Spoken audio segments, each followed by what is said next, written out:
थोडंसं त्याच्यामध्ये नॉर्मली आपण तिखट पण ॲड करणार आहोत.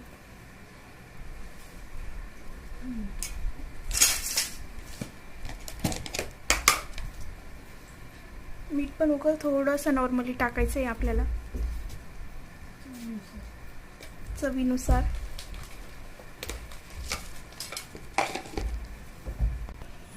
मित्रांनो, आता आपण याला सगळं मिक्स करून घेणार आहे.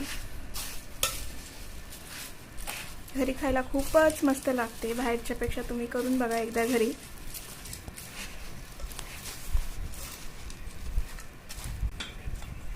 मित्रांनो, आपली इथं भेळ तयार झालेली आहे. तुम्ही घरी एकदा नक्कीच ट्राय करा आणि आवडल्यास लाईक करा आणि सबस्क्राईब करा. खायला मित्रांनो, या खायला.